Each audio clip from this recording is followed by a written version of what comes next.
Et dit, les gens pensent que nous les laisserons dire qu'ils sont croyants sans les éprouver. Donc, quand tu es à la base un croyant, dès que tu rentres même dans la croyance et que tu es à la base un véritable croyant, la première des choses qui t'accueillent là, ce sont les épreuves d'Allah d'abord. Et l'épreuve d'Allah n'est pas une fatalité pour le croyant. L'épreuve est un signe de la manifestation de l'amour d'Allah pour le véritable croyant. Quand Allah il t'aime, il t'éprouve. Parce que l'épreuve fortifie ta foi. L'épreuve te fait grandir en spiritualité. L'épreuve te renforce même dans l'amour d'Allah.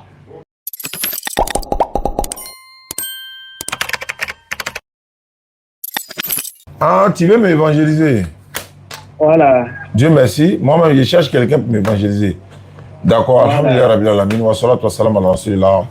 A'udhu billahi minash shaitanir rajim. Bismillahir rahmanir rahim. La louange est Allah qui est le Seigneur de l'univers. Tu dis tu veux m'évangéliser? Ouais. D'accord. Comment tu t'appelles? Je m'appelle Yabré. Yabré. Tu m'appelles de quelle ville? Bon, je suis burkinabé, mais je suis venu à Côte d'Ivoire ici. Oui, mais tu es à quelle Côte d'Ivoire, quelle ville? À Daoukro. Daoukro, d'accord. Tu dis tu es dans quelle église? Pentecôte. Ah, église Pentecôte. Ouais, je ne cite pas souvent Pentecôte, hein. J'ai cité ça souvent. Donc tu dis tu veux m'évangéliser, donc je t'écoute alors. Voilà, sinon, je voulais te parler de Jésus. Ça, c'est une bonne chose, ça. Ah, sinon, Jésus est notre le Seigneur. Tu sais que je dormais, non? Tu m'as réveillé de mon sommeil, tu veux me parler de Jésus, c'est ça, non? Ok. Ah, Jésus, c'est lui qui est mort pour nous, il est ressuscité. Donc, je voulais que tu donnes ta vie à Jésus. Je t'écoute, hein? Je t'écoute. Ah, sinon, dans Jean, la Bible dit qu'Dieu Dieu a tant aimé le monde, qu'il a donné son Fils unique, afin quiconque croit en lui ne périsse pas, mais qu'il a la vie éternelle. Dans Jean combien? Jean chapitre combien? Dans Jean chapitre 3, le verset 16. Ah oui, c'est vrai. Donc Dieu a fait quoi? Quand Dieu a tant aimé le monde, qu'il a donné son Fils unique, afin quiconque croit en lui ne périsse pas, mais qu'il a la vie éternelle. Le Dieu qui a aimé le monde là, lui, il s'appelle comment? L'éternel. Hein? L'éternel des armées. C'est son nom qui est l'éternel. Voilà. Son enfant là, il s'appelle comment? Jésus de Nazareth. Ah, c'est l'enfant de Dieu qui est Jésus.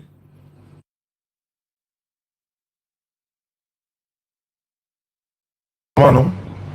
Bon, il est moment pour que... Bon, la Bible dit que Jésus est venu en chair pour nous sauver. Ce n'est pas que Jésus est né dans une femme, que c'est un homme. Non, c'est une femme qui l'a accouché, non? Oui. C'est une femme qui l'a accouché, non? Oui, c'est une femme qui l'a accouché. Attendez, les gars, vous dites que le son n'est pas bon. Aïcha, vous confirmez tout le monde, salam alaikum famille. Vous dites que le son n'est pas bon? Tu dis c'est une femme qui a fait quoi? C'est une femme qui l'a accouché, oui, je vous comprends. Ah, d'accord. D'accord. Donc, la femme qui a accouché Jésus, là, elle s'appelle comment? Marie. Maintenant, le papa de Jésus, c'est qui? Joseph. Le papa de Jésus? Maman de Jésus, c'est Marie. Non, son papa. Joseph. Bon, le papa de Jésus, c'est Dieu. Comment tu dis c'est Joseph, tu dis c'est Dieu? Non, parce que dans le monde physique, on peut dire que c'est Joseph, parce que il est venu en chair dans une femme. Donc alors Marie était fiancée à Joseph. Donc on peut comprendre que on peut dire que c'est Joseph, mais dans le monde, dans le spirituel, c'est Dieu. Donc il a aussi qui est David qui est son papa, non? Là oui, c'est descendant de David parce que Marie vient de David. C'est pourquoi on dit descendant de David. Non, ils n'ont pas dit descendant, on dit fils de David. Ils n'ont pas dit descendant. Ah, fils de David, oui. Donc comment lui seul, il a 3 papas? Comment est-ce possible? Faut m'expliquer. 3 enfants. Non, il a 3 papas. Son papa c'est Dieu selon ce que tu dis. Son papa c'est Joseph. Son papa c'est David encore. Comment lui seul il a 3 papas? Est-ce qu'un homme peut avoir 3 papas? Non, l'homme ne peut pas avoir 3 papas. Mais pourquoi Jésus a 3 papas? Mais quand on dit Jésus a 3 papas là, et la Bible a dit, allô? Je t'écoute, hein. Voilà, la Bible a dit que Jésus, c'est le souffle de l'Esprit Saint.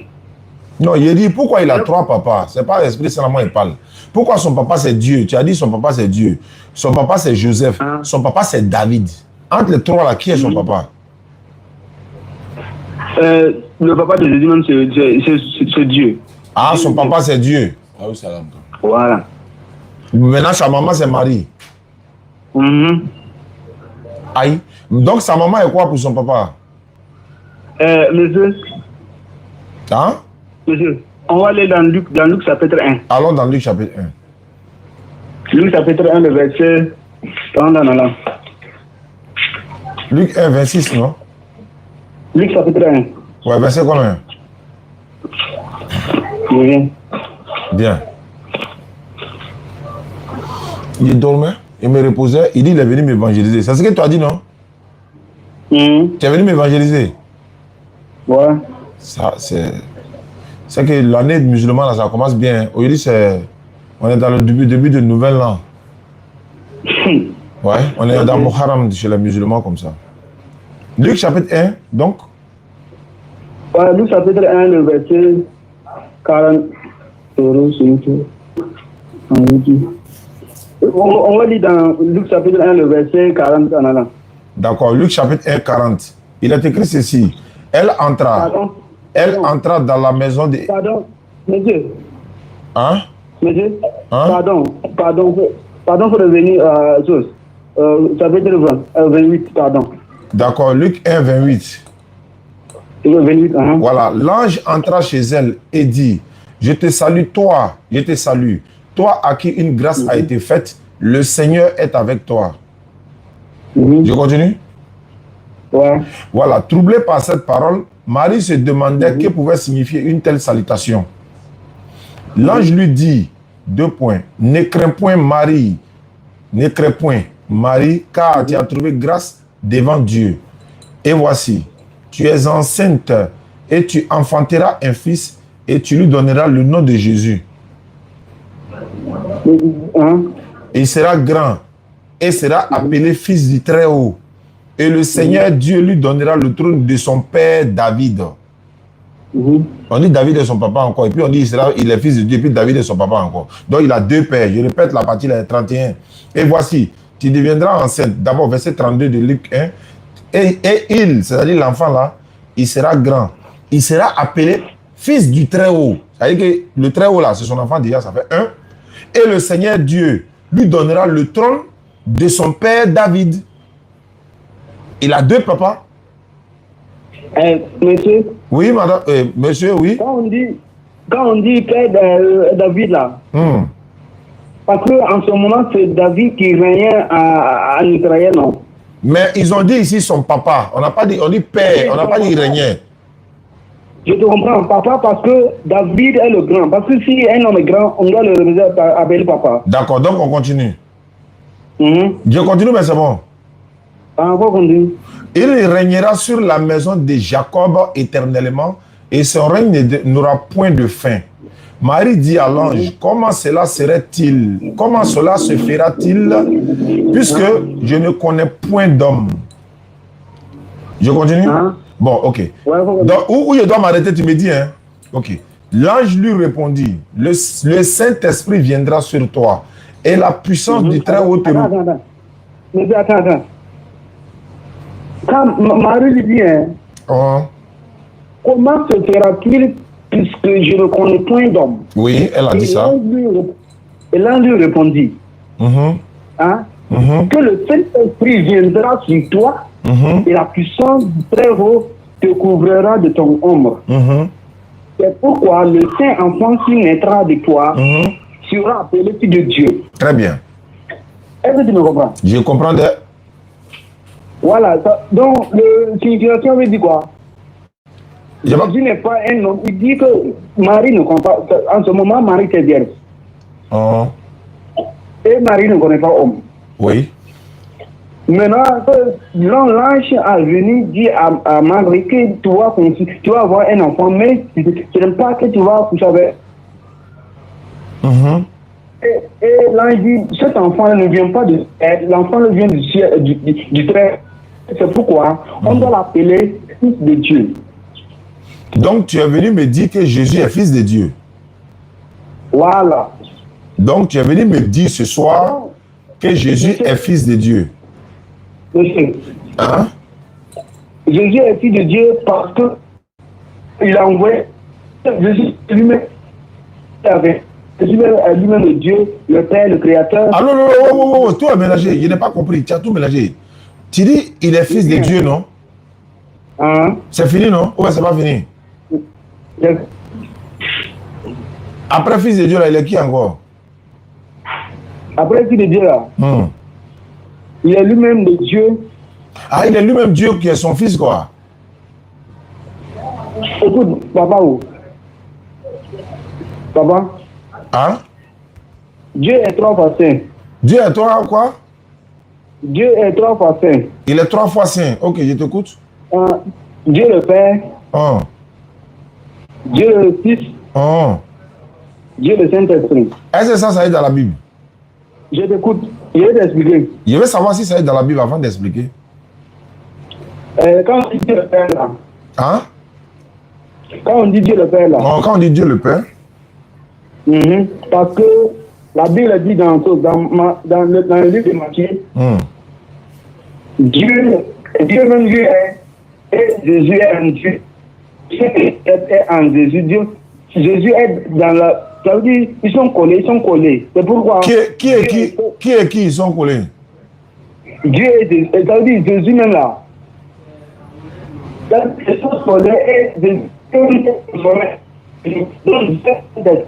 Jésus est le Saint-Esprit de Dieu. Allô? Oui, j'écoute. J'ai dit. Allô? Oui, j'écoute. Tu dis Dieu est 3 fois saint. Oui. Aïcha, tu dis le son du gars là. Ah, c'est chez lui, ça bug un peu, non? Où tu es là? Est-ce qu'il y a un bon réseau là-bas? Oui. Tu n'as pas un autre numéro, tu as envoyé, il a tapé sur ça. Ça là, ça bug souvent, quoi. Non, c'est une seule numéro là. Tu n'as pas de numéro Orange ou MTN? Tu travailles dans WhatsApp. Hein? Tu travailles dans WhatsApp. Non, il travaille dans WhatsApp, mais c'est bon, on va aller. Ok. D'accord. Donc, tu dis que Dieu est 3 fois saint. Il y a qui et qui et qui? Ah, tu dis Dieu et puis Jésus sont collés. Voilà. Mais qui est plus grand quand ils sont collés là? Qui est grand que l'autre? Bon, si ils sont collés, qui est grand? Ils sont même. Tu es sûr qu'ils sont même là? Parce que, donc, faut me lire dans Jean 10, verset 30, la Bible. Jean 10, 30, il dit, moi et le Père, nous sommes un. Voilà, moi et le Père, nous sommes un. Donc, si quelqu'un est un. Donc, il n'y a pas un qui est grand. Voilà. Bon, il faut prendre Jean 14, 28, il va voir quelque chose. Jean 14, 28. C'est toi qui as dit qu'ils sont même choses, qu'il n'y a pas un qui est grand. On va demander à Jésus. Jean 14, 28. 28. 28, non? Ouais, il faut lire. Vous avez entendu que je vous ai dit, je m'en vais. Et je reviens vers vous. Si vous m'aimez, vous résistez de ce que je vais au Père. Car le Père est plus grand que moi. Allô? Oui, je vous comprends. Il dit qu'il est grand? Il dit que il est grand plus que moi, non? C'est vrai. Il y a le Père qui est grand que lui. Mais bon, est-ce que voilà, le prophète que vous suivez là? On est arrivé chez le prophète déjà. Ici, on dit qu'il est grand. Tu es allé chez le prophète en même temps. Reviens ici d'abord. Attends, moi, papa. Hein? Je dis pas qu'il est prophète, je vous dis. Bon, on va aller dans tout ça. Dans même. Avant d'aller, toi, tu n'as pas dit qu'ils sont même chose? Oui. Maintenant, on dit, Jésus dit qu'il est grand que lui. Il a dit qu'il est grand que lui là. Bon, attends. Je n'ai pas compris. Je n'ai pas compris. Oh, il ne t'entend pas. Ton téléphone là, il n'entend pas. Il ne sait pas, il y a quel souci là-bas. Il n'entend pas. J'ai dit. Allô? Oui, où tu es là, dans la maison là, il faut sortir. Il faut sortir là-bas. Pareil, tu es dans un coin où il n'y a pas de réseau. Voilà. Vous comprenez mon nom? Voilà, déjà tu fais exprès. Ouais, tu dis, il dit. Ouais. Dans même Jean 14 là. Oh. Le verset 6 a dit quoi? Je suis la quoi? Il faut lire d'abord, je vois. Est-ce que tu as compris d'abord ce que moi j'ai dit? Toi, tu dis Jésus et puis Dieu là. Il a demandé qui est grand. Non, si quelqu'un est collé, qui est grand? Ils sont même non. Maintenant, pourquoi Jésus dit Dieu est plus grand que lui? Pourquoi il dit ça? Parce qu'en ce moment, il était homme sur la terre. Ah, il n'était pas encore Dieu. Aïe, est-ce que tu me comprends? Il dit il a porté la chair d'un homme, il est venu sur la terre. Je veux savoir, au moment Dieu est grand que lui là, il était qui en ce moment? Mais quand Jésus est mort, il a ressuscité ou pas? Et Allah. T'as pas dit que lui et puis Dieu, ils sont même chose? Oui, ils sont même, mais dans... Tu crois dans ce verset, mais tu ne crois pas dans Jean 10, verset 30 là. Je crois dans Jean 10, 30. Est-ce que toi aussi tu crois dans Jean 14, 28 là? Mais je crois parce que quand Jésus dit que je suis... Parce que dans la famille de Jérusalem, là, d'Israël là, les gens sont incrédules et ils le rappellent fils de chose là. Fils de quoi? Ouais, c'est bon, tu veux tuer. Hein. Ouais, il a dit. En ce moment, les gens l'appellent fils de l'homme. C'est pourquoi il dit que Dieu est plus grand que moi. Mais en lui-même, contentement, lui-même avec Dieu, c'est le même contact. Bon, là, je veux savoir. Oh. Hein? Tu dis il est fils de Dieu. Son papa, c'est Dieu, non? Sa maman, c'est Marie. Sa maman est quoi pour son papa? Hein? La maman de Jésus est quoi pour le papa de Jésus? Créature de Dieu. J'ai pas compris? Créature. J'ai pas compris. Créature. Elle est créature de Dieu. Non, c'est pas sa maman qui est Marie. Hein? Son papa aussi, c'est pas Dieu, c'est pas ce que tu as dit. Son papa, c'est qui? Quand tu as dit que c'est son papa qui est Dieu. Oui. Mais le papa d'un enfant là, il est quoi pour sa maman? Papa de l'enfant là. Oh. Maman de l'enfant là. Oh. Marie est créature comme nous, non? Et Allah, il a dit. Hein? Voilà son papa, voilà sa maman. Sa maman est quoi pour son papa? Ah, Marie est quoi pour papa et Dieu là? Voilà. Marie n'est pas femme. Marie c'est Dieu n'est pas femme. Je sais que tu veux me dire, je veux comprendre. Si je te dis que Marie est femme de Dieu, non, Dieu n'est pas femme. Donc c'est que Dieu n'a pas d'enfant aussi. C'est fini. Jésus, c'est pas son fils. Donc toi-même tu as reconnu que Jésus n'est pas fils de Dieu. Donc il ne faut plus dire qu'il est fils de Dieu. Voilà. Parce que s'il est fils de Dieu, il a maman, il a papa. Sa maman est quoi pour son papa? Donc il n'est pas fils de Dieu. Il ne faut plus parler de ça. Voilà. Donc arrête de mentir aux gens. Il ne faut pas dire qu'il est fils de Dieu encore. Maintenant on passe au sujet sérieux. Je veux savoir, selon la Bible là, c'est toi qui as dit. Je repose la question, pas je dormais et puis tu m'as réveillé, donc mon système, mon esprit est en train de se mettre en place un peu quoi. Oui, quand tu m'as appelé, tu dis c'est pour m'évangéliser, c'est ce que tu as dit, non? Tu es venu m'évangéliser quoi? De Jésus? Non, tu dis, quand tu m'as appelé, tu as dit que j'ai fait quoi? Dis donne ta vie à Jésus. D'accord, si je dois donner ma vie à Jésus, je lui donne ça comment? Parce que la Bible dit qu'il est prophète. Comment il a donné ma vie à un prophète? Quelle Bible a dit que Jésus est prophète? La Bible dit que Jésus est prophète.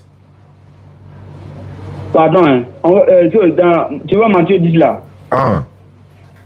Matthieu 10, la Bible dit tous les prophètes qui sont venus avant moi sont des voleurs. Ah donc Abraham c'est un voleur? Il dit, moi je suis le bon berger donne sa vie. Je sais. Qui a donné sa vie? Non, il dit, non, il vient. Et tu dis, tous les prophètes qui sont venus avant, ils sont des voleurs et des brigands. Donc, est-ce qu'Abraham c'est un voleur? Mais c'est Jésus qui a dit. Je veux savoir si c'est vrai. Est-ce qu'Abraham c'est un voleur? Ce que Jésus a dit, c'est vrai. Donc, Abraham c'est un voleur? Je ne veux pas dire, mais c'est vrai. Ah, quoi, je ne veux pas dire. Quand ton Dieu a dit, toi, tu ne veux pas dire. Faut dire. Donc, Moïse c'est un voleur. Ouais. Il a volé quoi? Cabri? Mouton. Il a volé mouton de qui?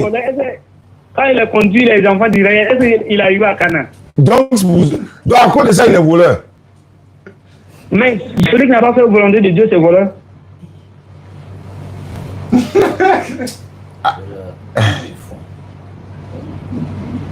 Je ne sais pas qui a dit ça même là. C'est Cheikh Adams ou bien c'est Patriote.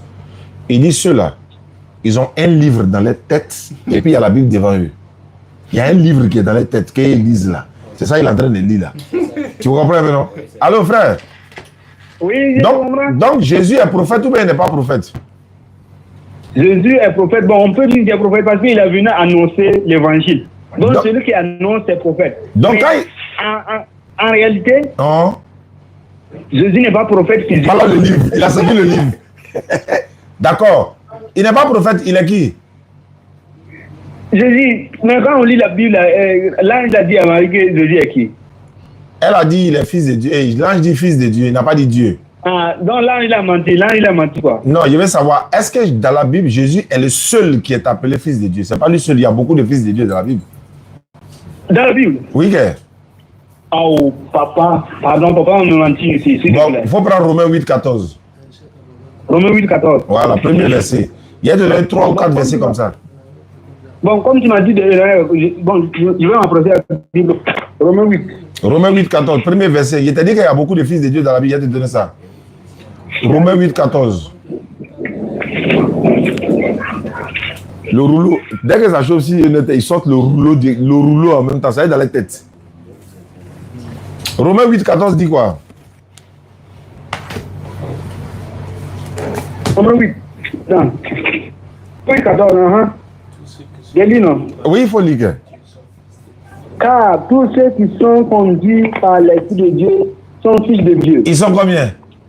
Tous ceux. C'est un ou bien c'est deux? Papa, oh. Ah, bébé, oh. Mais tu crois que la Bible dit que c'est tous ceux qui croient à Jésus là, Jésus a donné le pouvoir d'appeler fils de Dieu, non? Avant de répondre, pourquoi tu réponds? On dit tous ceux qui sont conduits par l'Esprit de Dieu. Tous ceux qui sont conduits par l'Esprit. Ils sont combien? Ils sont au nombre de combien? Ceux qui sont conduits par l'Esprit de Dieu, ils sont combien? Déjà, je vais te répondre, tous ceux qui sont acceptés Jésus sont les fils de Dieu. Non, il y a bien ça. Toi, tu n'as pas dit que Jésus est le seul qui est fils de Dieu. Même Adam est fils de Dieu dans la Bible. Adam. Et puis d'ailleurs, Adam est plus grand que Jésus. Adam est tout. Papa ou papa? Bébé?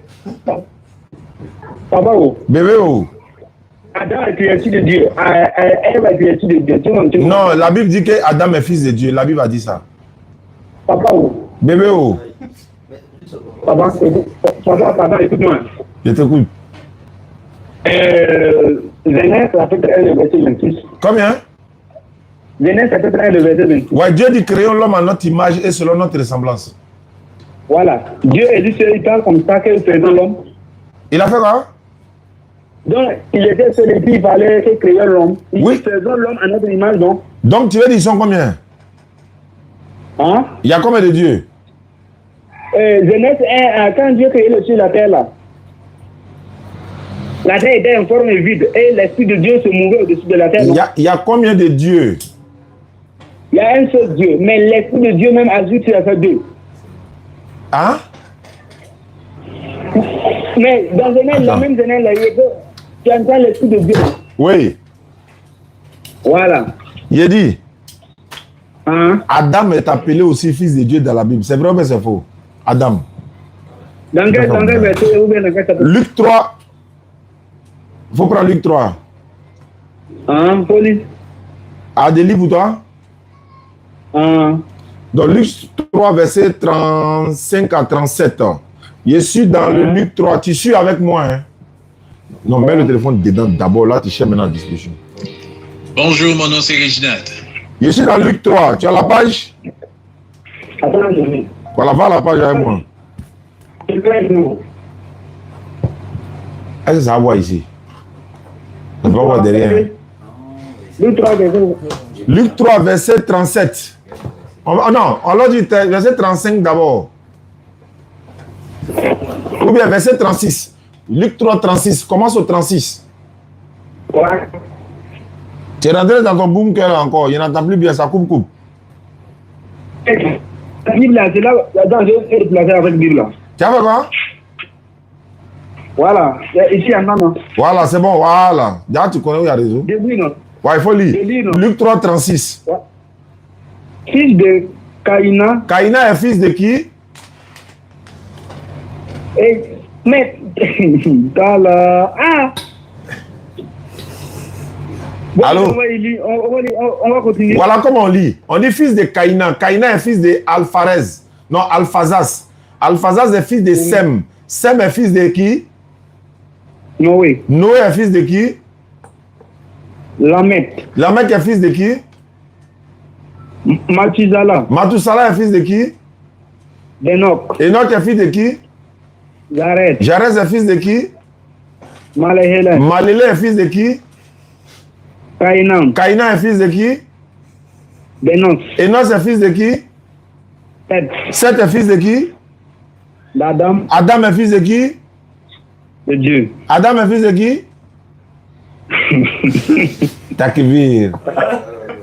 Le petit souris est sorti. Quand il marque là, le petit souris sort. Ouais. Allô? Papa, Bébé, oh. votre débat là, ça ne peut pas vous arranger parce que Jésus est le seul sauveur. Tu crois ou pas? Bon, on est parti chez Jésus est seul sauveur maintenant. Non. La Bible dit que Jésus est sauveur pour Israël seulement. Oui. Hein? Oui, la Bible dit, pardon, on va lire dans Jean 11. Ouais, allons Jean 11.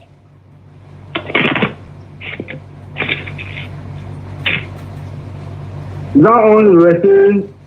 Jean 11 combien? Pardon, je viens. Faut venir.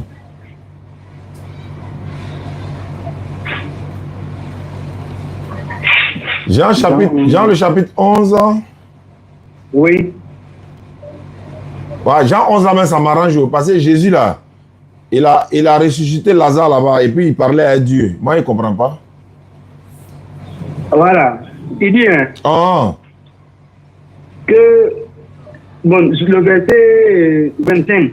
Jean 11, 25. Ok. Voilà. Il est sur la page. Oui. Je suis la résurrection et la vie. Oui. Celui qui croit en moi vivra, Oui. quand même il sera mort. D'accord. T'as pas de micro Et là-bas? Non, ça quiconque va vit et pas. croit en moi, Ton petit micro. Oui. et quiconque vit et croit en moi ne mourra jamais. Crois-tu cela? Uh-huh. Et c'est ça, voilà. Bon, maintenant, Oh. ici là, il parle de qui maintenant? Il dit pas de lui-même. De lui-même. Il dit celui qui croit, lui, à la vie, quoi, à quoi? Il dit celui qui croit à la vie éternelle. Mhm. Donc, oui, quelle est la question? Mais maintenant, celui qui ne croit pas, va faire comment? Oui, mais celui qui ne croit pas en qui? En Jésus, maintenant en tant que qui? On croit en lui en tant que qui? Nous, on croit en lui que c'est un... Nous, on croit en lui que c'est un prophète. Donc, nous, musulmans, on croit en ça. Vous croyez qu'il est prophète? Non, mais nous, on croit en ça. Tous les musulmans croient que Jésus est prophète, c'est un messager. Ça, c'est pas un débat. Mais tu ne crois pas qu'il est sauveur? Il est sauveur. Je crois qu'il est sauveur, mais c'est pour les enfants d'Israël seulement. C'est la Bible qui dit ça. C'est pour les enfants d'Israël. Oui, que la Bible dit ça. Il faut prendre Acte 13, 23. Bon, tu as la postérité de qui? Il fait quoi? Tu as la postérité de qui? Moi, postérité de qui, quoi? Ah. De mon grand-père, il est bon. Il était moi, il vient de bon. Mon grand-père, là, il était là-bas. Ton grand-père? Ah, mon grand-père, là, il est de bon. Son papa était de bon aussi. Donc, c'est là-bas, moi, ma postérité est. Papa? Bébé? Nous sommes la postérité d'Abraham, non? On est, descendant d'Abraham, ok? Abraham, là, c'est Israël, c'est le nom de Jacob qui est devenu Israël, là. Est-ce que tu me comprends? Ouais, c'est quand il a frappé ton Dieu, là, non? Voilà, quand il est devenu Israël, là. Non, est-ce qu'il a frappé Dieu? Il faut dire qu'il a frappé Dieu. Il faut dire ça. Qui a frappé Dieu? Jacob, ok? Jacob. Aïe, ça, c'est dans la Bible. Ouais, mais quand il a frappé Dieu, là, maintenant, il était en guerre en prière pour que Dieu change sa vie. Mais pourquoi il frappe Dieu? Dieu lui a fait quoi? Et puis, sans le frapper? Vous lui demander? Voilà. De lui demander. Attends, on est dans le club des petits waouh, ou bien ils s'en ont trouvé Dieu et puis le frappe. C'est pour faire quoi? Eh, pas Dieu. Bon, Dieu. Parce que nous, on parle d'Allah et nous, on ne parle pas de Dieu. C'est pourquoi il y en a qui ils ne sont pas contents quand moi ils disent Dieu. Il ne parle pas d'Allah, hein. Il ne parle pas de Dieu. Il ne parle pas d'Allah. L'aide du Dieu là. Voilà, donc, quoi? Papa. Bébé? Jacob était en prière. D'accord. Maintenant, quand il était en prière, Dieu l'a descendu pour le visiter. Pour le provoquer. Il faut dire Dieu est venu le provoquer. C'est une vision, quoi. Hein? Bon, quand prière, c'est communication entre Dieu et toi, non? Oui, normalement. Voilà, Jacob communique avec Dieu, et Dieu est venu, non? Il est venu chercher quoi là-bas? Comment? Palable a commencé. Qu'est-ce qui s'est passé puis Palable a commencé? Moi, je veux savoir. Non, quand Dieu est venu là, maintenant, Jacob voulait que sa vie ait changé, pour que Dieu l'aide à combattre pour les Philistins. Maintenant, quand il est venu, Jacob l'a saisi. D'ici, je ne change pas mon nom, je ne le laisse pas. Dieu, il a raison. Non, Jacob a Hérad. Attends, la partie il faut qu'il parle. Jacob, voilà, il a raison sur Dieu. Tu es dans ton palais là-bas, tu es dans ton royaume là-bas, tu es dans ton. Tu es sur ton trône, tu viens chez quoi chez nous ici. C'est pourquoi il l'a attrapé. Il dit si tu ne me bénis pas, je ne te laisse pas. Allons-y. Papa, oh. Bébé, oh. Mais, je suis Saoudien. Donc, tu peux m'appeler bébé parce que je suis enfant, quoi. Je suis enfant. Tu es un enfant? Oui, je suis enfant. Toi, tu es un enfant, quoi? Sinon, je regarde dans les autres sociétés, j'essaie de vous la connaître, sinon. Mais toi, tu es un enfant, pourquoi tu mets ta bouche dans le fait des grands? Dans la bouche des grands, est-ce dans la vie de est-ce dans la vie de paradis, est-ce qu'il y a enfant? Donc, faut pas dire que tu es enfant. Où il y a les grands, c'est que les grands font, si un enfant fait là, tu es grand aussi. Quand on m'a dit que tu es venu m'évangéliser, c'est pas toi qui as dit que tu es venu m'évangéliser? Hein?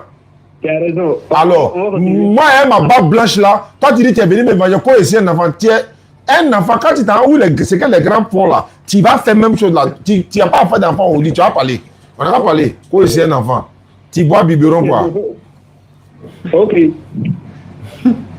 Allô? Maintenant, papa, Bébé, oh.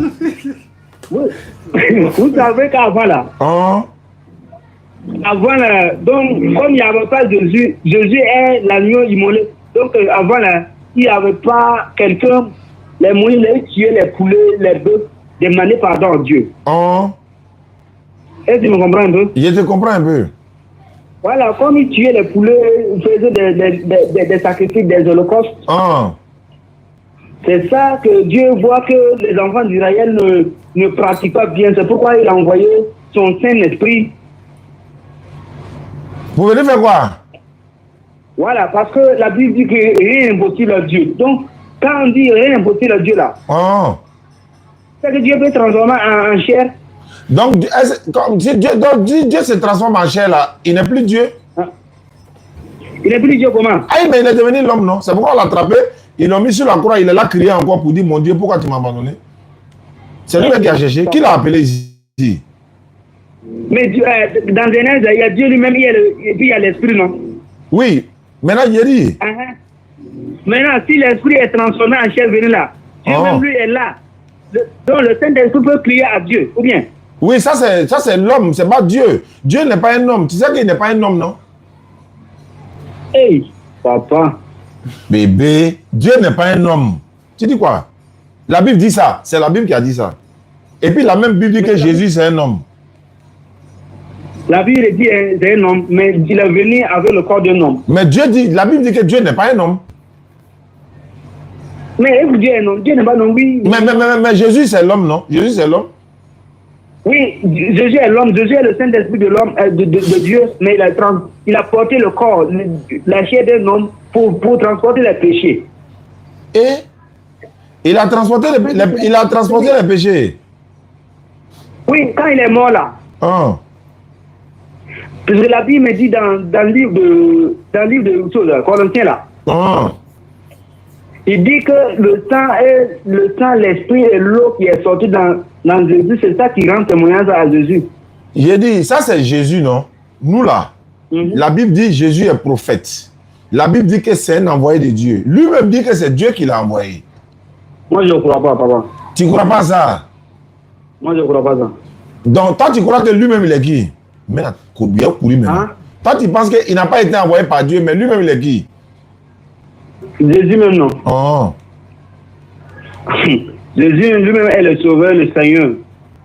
Et le sauveur, Seigneur là ça veut dire quoi? Bon, Seigneur, c'est quelqu'un qui le conduit. Quelqu'un qui conduit les gens. Donc Abraham aussi est Seigneur, non, dans la Bible? Oui, Abraham est Seigneur parce qu'avant il n'y avait pas Jésus. Mais même il y a beaucoup de seigneurs dans la Bible. Oui. Alors, mais pourquoi tu dis Jésus est Seigneur? Il n'est pas seul Seigneur, il y a beaucoup de seigneurs dans la Bible. Mais dans le livre de Zouz, là où nous sommes là, Zouz, dans le livre de Matthieu là. La Bible dit que le Père ne juge personne, il a remis toutes les choses dans ma main, non? Donc s'il a donné à Jésus, c'est que Jésus ne peut rien faire de lui-même, c'est Dieu qui lui a donné. C'est tous les prophètes sont comme ça. Papa. Bébé. Jésus est le Saint-Esprit de Dieu. Donc si Jésus est le Saint-Esprit de Dieu, mais sa maman c'est Marie. Ouais. Alors, donc c'est fini. Ce gars est sur haut, il n'a qu'à être ce qu'il veut haut, et il est fils de Marie, c'est un prophète. Tout ça là, tout ce que toi tu as dit après là, ça c'est toi qui vois ça. Ça c'est le livre de ta tête ça. Sinon, Jésus c'est un prophète, c'est un envoyé de Dieu, et sa maman s'appelle Marie. Point barre. Il n'a pas de papa haut. Il y a des enfants qui n'ont pas de papa dans la Bible. Adam n'a pas papa. Jésus, il n'a pas papa. Melchisedec n'a pas papa. Adam même n'a même pas maman. Alors que Jésus, lui, il a maman. Jésus, c'est un prophète. Pourquoi tu perds? Pourquoi? Attends, oh. Je ne sais pas. Tu es venu m'évangéliser là, c'est pour faire quoi même d'abord? Il est venu m'évangéliser. Mon sommeil de 16 heures, tu as gâté. Donc, tu es venu m'évangéliser, de donner ma vie à Jésus. Alors que Jésus, c'est un envoyé de Dieu. Comment il a donné ma vie à un envoyé de Dieu? Il ne doit pas donner à l'Éternel lui-même. Papa. Bébé. Oh. Mais dans l'endroit là, la Bible dit que Jésus qui croit en lui a la vie éternelle. Ou c'est moi qui ai dit? Non, il a dit si tu crois en lui, mais tu crois en lui en tant que qui? Il est qui et puis on doit croire en lui. Il a dit il croit en lui, tous les musulmans. Non, il a dit il est sauveur d'Israël. Ça est dans ta Bible. Il faut ouvrir, tu as lu ou bien tu n'as pas lu? Tu n'as pas Israël. Non, moi ici, ivoirien. Comment ici, Israël? Ivoirien. Ok. Moi ici, ivoirien. Ouais. Ivoirien, c'est la postérité de qui? Il dit, je suis postérité de mon village là-bas. Comment? Attends, Jésus lui-même là, il n'est pas descendant d'Abraham. Est-ce qu'Abraham était juif? Abraham n'était ni juif, il n'était pas chrétien. Abraham n'était ni juif, il ne pratiquait pas ça, il était musulman. Il n'était même pas juif, mais la Bible, le Coran le dit. Jésus n'était pas chrétien. Abraham n'était pas juif. Le mot juif là, ou judaïsme, c'est venu après que Abraham. On trouve ça dans le Coran comme des choses. Voilà, pourquoi tu dis je suis descendant d'Abraham? Si je suis descendant d'Abraham, est-ce qu'Abraham était juif? Comment? Abraham n'était pas juif. Abraham n'était pas aussi chrétien. Je te demande, toi tu es chrétien pentecôtiste, non? Jésus était quel chrétien? Lui, il était catholique? Jésus.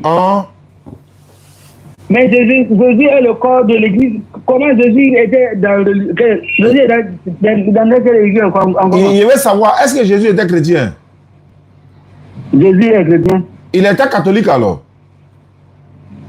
Jésus était catholique quoi? Je te demande, parce que puisque toi tu es pentecôte, donc c'est que Jésus était catholique. Pourquoi tu n'es pas d'accord avec ça? Faut dire oui, faut dire amen, faut dire amen à ça. Moi, je vois dire Jésus est le corps de l'église. Moi, je vois dire que Jésus est catholique. Mais donc, est-ce qu'il était chrétien? Mais Jésus même la parole. Est-ce qu'il était chrétien ça? On dit chrétien, tu dis parole. Est-ce qu'il était... Ou bien tu as ouvert le livre? Jésus était chrétien, oui. Voilà, maintenant, il était quel chrétien? Il était pentecôte, ou bien protestant, ou bien évangélique, ou bien catholique, ou bien témoin de Jéhovah. Rose-Croix aussi est là, Assemblée de Dieu est là. Christianisme céleste est là. Il était quel chrétien? Dans la Bible que je lis, je n'ai jamais trouvé quelque part qui dit que non, Jésus était comme ça. Mais Jésus priait. Quand il veut prier, là, pourquoi il met son front à terre? Il priait. Oui, Jésus priait. Il priait. Il priait. Il priait. Ouais, Il priait qui? Il priait Dieu. Alors, donc s'il prie Dieu, c'est un prophète. Maintenant, pourquoi il prie, il met son front à terre? Mais tu crois que Jésus est le Saint-Esprit de Dieu, non? Alors, il a dit, pourquoi il mettait son front à terre? Saint-Esprit de Dieu, comment? Et pourquoi il met son front à terre quand il veut prier là? Alors que c'est les musulmans qui prient comme ça. Hein? Maintenant, pourquoi quand il veut prier là, il met son front à terre? Il veut savoir pourquoi. Quand il met son front à terre, il adore son père. Oui, mais pourquoi il ne danse pas comme toi tu fais là? Il danse comment? Est-ce que Jésus il dansait, il chantait? Attends, j'ai oublié d'un verset là. Sinon, dans le livre même Matthieu là. Bon, je ne sais pas si dans 18 quoi. La Bible dit, quand ils ont mangé fini là, ils ont chanté un nouveau cantique. Jésus va chanter comment? Il ne chante pas. Jésus, lui, il ne chantait pas. Si les autres ont chanté à côté, un prophète chantait quoi? Il va venir chanter, vous lui dites quoi? Il est venu nous enseigner la parole de Dieu ou la parole de l'Éternel qu'il a envoyé. Comment il est venu chanter? Il est venu chanter pourquoi? Non. Il est venu nous parler du Seigneur, de l'univers. Voilà, Jésus est l'envoyé de l'Éternel, envoyé uniquement aux enfants d'Israël. Tu comprends ce que je veux dire? Maintenant, nous sommes l'apostolé de Jésus. C'est ça, je veux comprendre quoi. On est descendant d'Adam, on est descendant d'Ibrahim, on est descendant des prophètes. Prophète. Oui, les prophètes là. Jésus même est descendant d'Abraham selon la Bible. Comme toi, tu reconnais qu'il n'est pas Dieu là. Dieu merci. Bah, il y a des chrétiens qui nous embrouillent ici pour dire il est Dieu, il est Dieu, il est Dieu. Si toi tu viens dire aujourd'hui qu'il n'est pas Dieu, il est fils de Dieu, alhamdulillah. Ça c'est une très bonne chose. Moi je pensais que pourquoi vous n'êtes pas d'accord même. Mettez-vous, bon, ça c'est pas notre problème. Mettez-vous d'accord et puis réglez ce problème entre vous là-bas. Nous les musulmans, on a la même divinité. Hein. On a la même divinité, on prie de la même manière, on se procède de la même manière. Et puis, tu sais, tu m'as époque. Est-ce que tu m'as époque? Voilà, papa. Bébé où? Bon, lit dans l'Apocalypse, verset. Je demande si tu m'as époque d'abord. Faut répondre. Est-ce que tu m'as époque? Je mange. La Bible dit que si tu m'as époque, tu vas aller en enfer. Papa, ça seulement, je ne crois pas. Il faut prendre Ésaïe 66, 17. Mais l'époque là, est-ce que l'époque de maintenant et l'époque d'avant étaient les mêmes? Donne la différence. Parce que l'époque d'avant là, il avait des cornes. Il avait cornes, non? Donc, l'époque d'aujourd'hui là, lui n'a pas cornes, non? Comme de maintenant, il y a cornes. Mais Dieu n'a pas dit il y a cornes ou il n'y a pas cornes dans Ésaïe là. Il dit si tu m'as époque, tu vas en enfer. C'est tout ce que je sais. Dieu a dit ça. Ton Dieu a dit ça dans la Bible. Il faut prendre Ésaïe 66, 17. Quand il a corne, il n'a pas corne. C'est que son corne là, on dit qu'il n'a pas main porc, il veut trouver un argument. Il a corne, il n'a pas corne. Il dit, papa. Ésaïe 66, 17. Moi, je dis, attends, je veux dire quelque chose. Dis quelque chose. Il dit, tout est sanctifié par la prière. Tout manger, vous avez mangé par la prière. D'accord. Ça, c'est Paul qui a dit ça, non? Paul. Maintenant, Dieu dit si tu m'as époque, tu vas en enfer. Il faut lire Ésaïe 66, 17. Il faut lire Ésaïe 66, verset 17. Qu'époque d'avant. Il y a Dieu d'avant, quoi. Le verset combien? Hein? Le verset combien? Ésaïe 66, le verset 17. 66. Ok. Je lis. Qu'est-ce que c'est écrit? Attends. Phone 1 connected. Phone 2 connected. Allô? Oui. Ouais, faut lire Ésaïe 66, 17.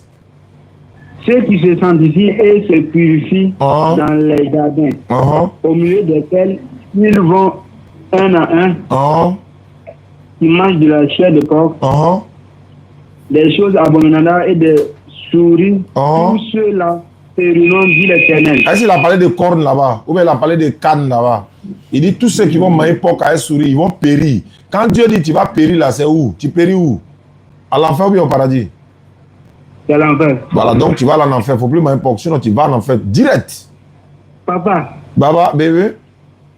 Dans le livre de Nouveau Testament, il dit que c'est sur l'homme. J'ai pas compris. Jésus a dit, il rentre dans l'homme qui suit l'homme. C'est ce qui rentre qui suit l'homme, non? Voilà. Et c'est ce qui sort là? Ce qui sort, c'est la parole. Voilà, donc ce qui rentre dans l'homme, c'est ce qui suit. Donc il ne faut pas manger porc. Jésus dit, je ne suis pas venu abolir la loi, je suis venu accomplir. C'est pas ce qu'il a dit? Donc pourquoi tu manges porc? Il ne faut plus manger porc, hein, sinon tu vas en enfer. Hein. Et puis il n'y a pas embouteillage là-bas. Ouais. Maintenant. Apocalypse 1, verset 5. Apocalypse 1, verset 5. Apocalypse 1, 5 dit quoi? C'est ça qui est payé. Où il va là, tu le suis. En même temps, là seulement, ça va seulement. Il quitte d'un sujet à un autre. Alors, on le suit seulement. Apocalypse 1 combien? Lis. Non, il faut lire. Délit. Apocalypse 1, le verset 5. Apocalypse chapitre 1, 5. Je suis à la page et j'ai fait la lecture. Il est écrit ceci. Et de la part de Jésus-Christ, le témoin fidèle, le premier-né des morts, et le prince des rois de la terre, à celui qui nous aime, qui nous a délivrés de nos péchés par son sang. Il t'écoute. Il t'écoute? Alors? Oui, il t'écoute. C'est raison, je vais continuer. Ouais, continue. Et qui a fait de nous un royaume, Oui. des sacrificateurs pour Dieu, mon Père. Son Père, à lui soit la gloire et la puissance au siècle des siècles. Amen. Ok. Et voici, il vient avec les nuées et tout œil le verra, même ceux qui l'ont percé, et toutes les tribus de la terre. Ceux lamenteront à cause de lui. Oui. Le verset 8. Je suis l'alpha et l'oméga, dit le Seigneur Dieu, celui qui est, qui était et qui vient, le Tout-Puissant. Maintenant, qui vient sur la terre pour nous juger? Qui vient pour nous juger sur la terre ici? D'accord. Quand il dit je suis l'alpha et l'oméga, dit le Seigneur, il est en train de répéter les propos de Dieu. Voilà pourquoi ils ont mis dit le Seigneur. Il dit je suis l'alpha et l'oméga, dit le Seigneur. Et ce passage-là se trouve dans Ésaïe 44, verset 6. Je suis l'alpha et l'oméga. Là, ça a été pris là-bas pour répéter ici. Jésus répète les paroles de Dieu. Ça ne veut pas dire que c'est lui-même. Il dit, je suis l'alpha et l'oméga, mais dit. Tu vois, quand il regarde dans la Bible, version parole de Dieu, il dit, le Seigneur Dieu déclare, 2 points, je suis l'alpha et l'oméga, dit le Seigneur Dieu. Ça sort de la bouche de Jésus. Ça ne veut pas dire que c'est Jésus lui-même. Sinon, en haut là-bas, il a dit, j'étais mort. Est-ce que Dieu peut mourir? Il répète les propos de Dieu. Ça fait 10 ans on est dedans. Donc, maintenant, il y a une question à te poser. Jésus est fils de Dieu, non? Il n'est pas Dieu. Bon, pardon. Bon, si par exemple, toi et ton fils là, par exemple, on dit fils de papa Aladji, hein? Bon, fils de papa Aladji, il est homme ou bien il est autre humain? Bon, il peut être un homme comme une femme. Non, bon, il est un être humain. Bon, il est un être humain. Bon, maintenant, si Jésus est fils de Dieu, est-ce que Dieu est physiquement comme nous? Non, Dieu, lui, il n'a pas de fils. C'est les appellations, en fait. Parce que il a dit, la Bible dit, par exemple, que tous ceux qui sont conduits par l'Esprit de Dieu est fils de Dieu. Dans le sens, être fils de Dieu, là, c'est pas de façon charnelle, c'est pas de façon physique. C'est une appellation, c'est de façon spirituelle du thème. C'est une appellation. Adam est fils de Dieu, Ephraïm est le premier-né de Dieu, les anges sont fils de Dieu. Même dans la Bible, Jésus même a dit que lui et puis nous, on est même père. Est-ce que nous et puis Jésus, on est même père? Il a dit, je monte vers mon père qui est votre père. Donc ça veut dire qu'on est même père. Lui et puis nous, on est même père, mais on n'a pas même mère. Ce n'est pas de façon physique. Ce n'est pas de façon charnelle, c'est une appellation. Ça ne veut pas dire que l'éternel Dieu, il a des enfants, quoi. Il n'a pas d'enfants. Avoir un enfant, là, c'est une abomination pour Dieu. Il a dit dans le Coran, le ciel et la terre, voilà. Il y a beaucoup de choses qui rentrent en ligne de compte. Papa, oui. Jean 10, 38. Jean combien? Je repose ma question. Regarde comment il a fui. Il a dit, selon la Bible, là, tu es d'accord que Jésus est fils de Dieu, mais il n'est pas Dieu, non? Dans ma Bible, là, Jésus est Dieu parce que c'est le Saint-Esprit de Dieu. Jésus est Dieu. Il est Dieu. Il est mort, il est ressuscité pour nous donner la vie. Qui? Dieu ou bien Jésus? Jésus est mort, il est ressuscité ou pas? Non, il faut dire que c'est Dieu qui est mort. Il faut dire ça, il y a quoi? Oui, Dieu est mort, il est ressuscité. Dieu a quoi? Il est mort et ressuscité. Alors, est-ce que Dieu lui peut mourir? Est-ce que Dieu peut mourir? Mais on dit Jésus, il a transporté le corps d'un homme. Allah. Attends, il a transporté le corps de l'homme ou bien le Dieu? Jésus-Christ de Nazareth. Tu es venu m'évangéliser, c'est toi-même qui as dit non. Quand tu m'as appelé là, tu n'as pas dit que tu es venu m'évangéliser. Quoi? Bon, il faut prendre Luc 3, 23. Il rentre maintenant dans mon rayon. Vous avez trop trompé les gens dans les réseaux sociaux. Là. On a trompé les gens, c'est ce que tu dis. Ouais. Si tu as répondu une bonne question, tout le monde t'écoute, on est en direct actuellement, les gens t'écoutent. Si tu as bien répondu, ils vont comprendre la vérité. Vous voulez qu'on suive celui que vous suivez là. Alors celui que vous suivez là n'est pas sauveur. Non, on ne parle pas de lui aujourd'hui. Et c'est à cause de lui que tu m'appelais. Luc 3, 23, rapidement. Luc 3, 23. Jean 3 combien? Luc 3, Luc. Il n'y a pas dit Jean. Il dit Luc 3, 23. Luc 3 combien? Verset 23. Il va aller renier, il va aller rejeter tout de suite divinité là, tout de suite. Regardez. Je lis. Lis. Jésus avait environ 30 ans lorsqu'il commença son ministère.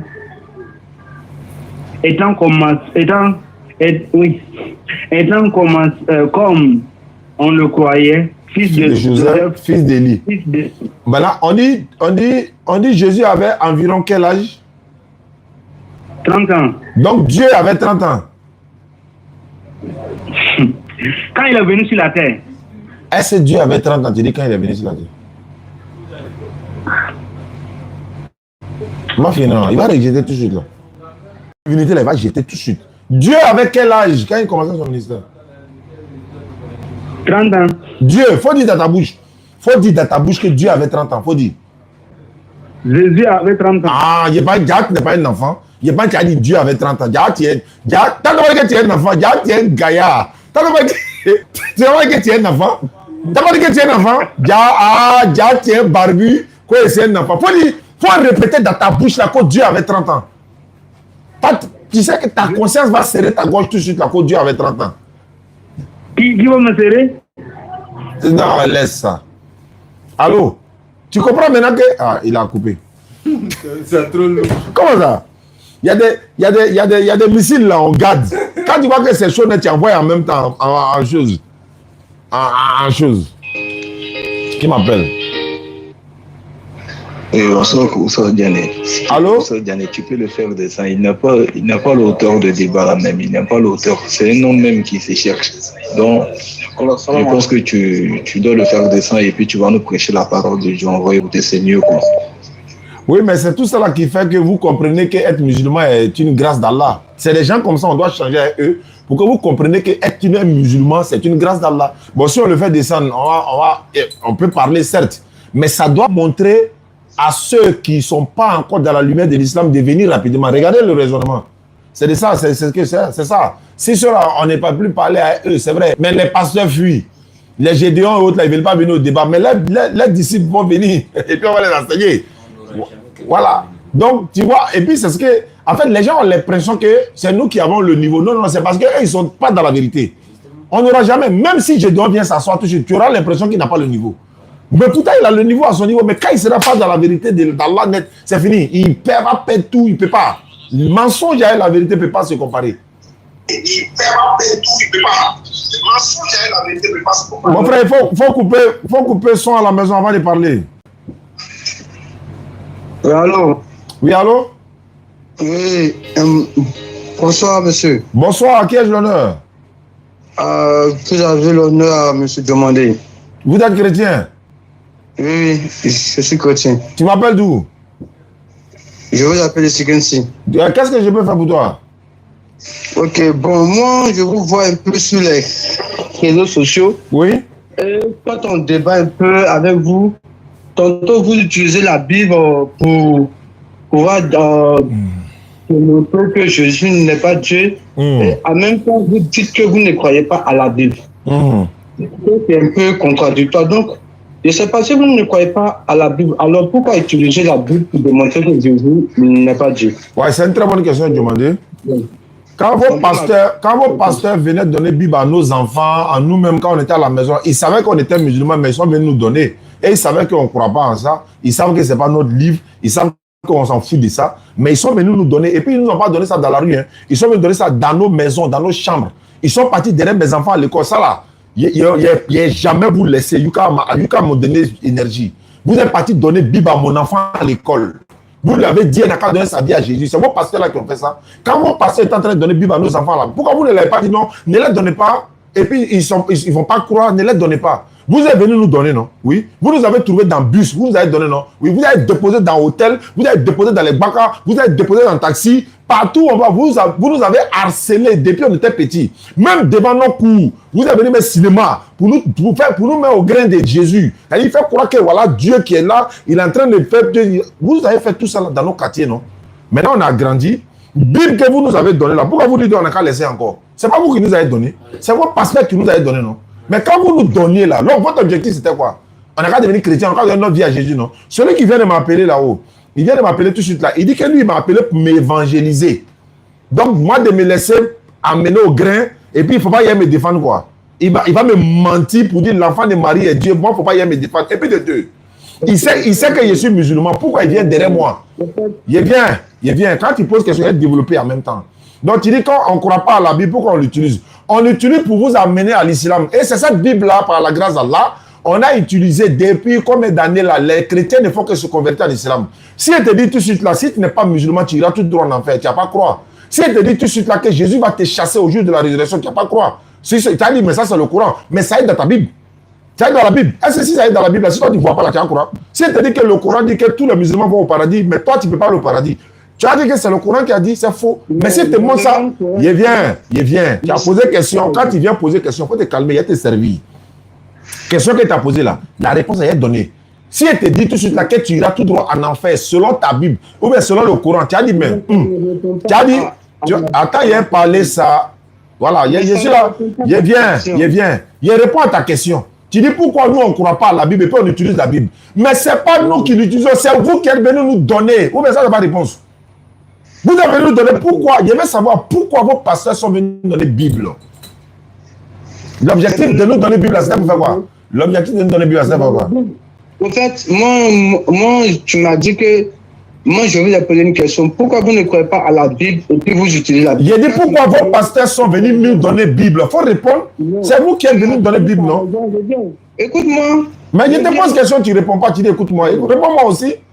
Pourquoi vos pasteurs ont donné la Bible à nos enfants à l'école? Pourquoi? Je veux savoir la raison, c'est quoi? Tu n'as pas répondu à ma question. Donc, je ne peux pas essayer de répondre aussi. D'accord. Donc, si tu ne peux pas répondre, nous, on va utiliser la Bible là. D'ailleurs, même la Bible là. Attends. Ça, vous ne vendez pas ça devant les églises. Vous ne vendez pas ça à Saint-André. Vous ne vendez pas ça au Carrefour Sibourès. Vous vendez ou vous ne vendez pas? Mais les trucs ici... Je veux savoir, Bible là, vous vendez ou bien vous ne vendez pas? Mais le courant ici, c'est bon, non? Mais il faut payer le courant et puis tu viens. Il faut payer le courant, tu viens. Non. Le courant ici, c'est bon, non? Oui, ça c'est bon qu'il va acheter. Le vendeur là, il va gagner l'argent. Nous, on veut que vous achetez le courant. Nous, on veut ça. Donc, les deux, c'est bon. Maintenant, moi, mais moi, j'ai payé ma Bible là. Où est ton problème? Au fait, vous ne pouvez pas... Ça fait mal à quelqu'un. C'est ça que la vérité. En fait, ça vous brûle. Le fait de voir que les chrétiens deviennent musulmans, c'est ça qui vous fait mal. Et puis, regardez des choses bizarres. Il a dit ça toujours. Comment quelqu'un lit ton livre et puis tu te plains? Comment quelqu'un lit ton livre et puis toi tu te plains? Comment quelqu'un lit ton livre et puis tu te plains? Monsieur Oustaz. Je vous en prie. Je vous ai appelé, c'est pas pour se chamailler. C'est pas chamailler, c'est la vérité là qui te fait mal. Et je vais dire cette vérité là. La vérité là, c'est ça qui te fait mal. La Bible là, ça se vend. Vos pasteurs sont venus nous donner la Bible. On a attrapé. Il faut me répondre pourquoi vous avez regardé nos visages. Vous savez qu'on est musulmans, vous avez donné la Bible. Pourquoi? Faut me dire. C'est leur plus grosse erreur du Kéra. Vous dans les plus jeunes. D'ailleurs, maintenant, quand tu vas aller payer la Bible, si on regarde ton chapeau noir là, on dit, on te donne pas.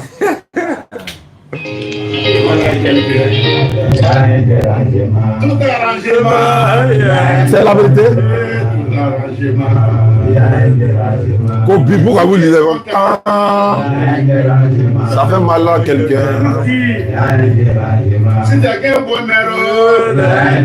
Il y a quelqu'un jaloux.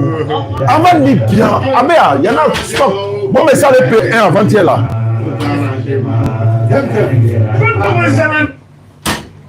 Tu as vu ça là? Encyclopédie, on dit quoi? On dit quoi? Nouveau encyclopédie catholique pour tous.